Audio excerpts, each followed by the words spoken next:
ثروته وصلت لمليارات وعربياته معمولة من الألماظ وطياراته العالم كله بيحكي عنها.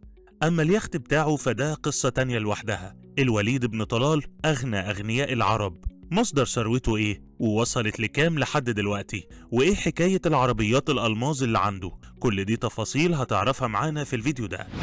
الكل عارف الأمير الوليد بن طلال أغنى ملياردير في السعودية والعالم العربي، اللي تصدر قائمة فوربس بثروة ضخمة وصلت ل 15.4 مليار دولار، ورغم إنها نزلت شوية حوالي مليار بوينت واحد من كام شهر كده، لسه برضه بيتصدر بقوة القائمة. بس انت تعرف ان كل ثروة الوليد بن طلال ما جاتش من فراغ ولا من شوية فلوس ورثهم، لا ده عنده استثمارات مختلفة في كل حتة ممكن تتخيلها، من عقارات وفنادق عالمية للتكنولوجيا وقطاع الطيران، وده اللي خلاه يحافظ على مكانته كواحد من اهم رجال الاعمال في العالم، وده حسب موقع CNN. ده كمان عمل صفقات كبيرة مع ناس زي إيلون ماسك وبيل جيتس، وده ساعده يثبت مكانته العالمية. يعني من ضمن استثماراته مثلا العقارات، هو عنده مشاريع كبيرة زي برج المملكة وبرج جدة المتوقع يبقى أعلى برج في العالم، وده بيشكل حوالي 25% من محفظة استثماراته. ده غير إن حوالي 30% من محفظته بيستثمرها في فنادق، منها 23% في فور سيزونز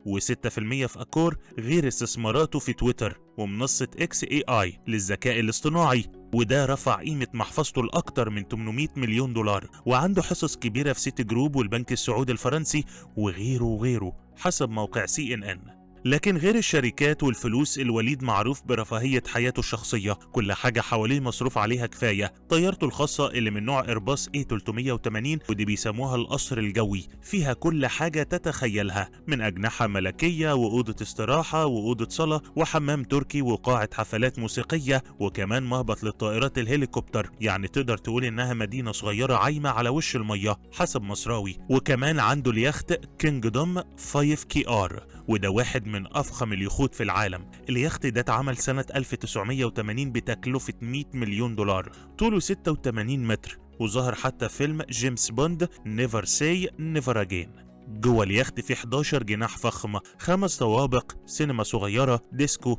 وحمام سباحة ضخم، يعني كأنك في فندق 7 نجوم ماشي في البحر حسب اليوم السابع. أما العربيات، الوليد عنده سيارات فخمة ونادرة جدا زي رولز رويس فانتوم المزينة بأخشاب البلوط، وبوجاتي فيرون EB 16.4 سوبر سبورت اللي سرعتها بتوصل ل 430 كيلومتر في الساعة، وعربية فيراري يتعمل منها 499 نسخة بس، وكمان أستون مارتن 1 77 اللي اتعمل منها 77 نسخة، وده غير عربياته الرياضية المعروفة بفخامتها. وبالمناسبة ده اتقال كمان انه عنده عربيات مرسيدس معمولة من الألماس، بس الأمير نفى ملكيته ليهم رسميا.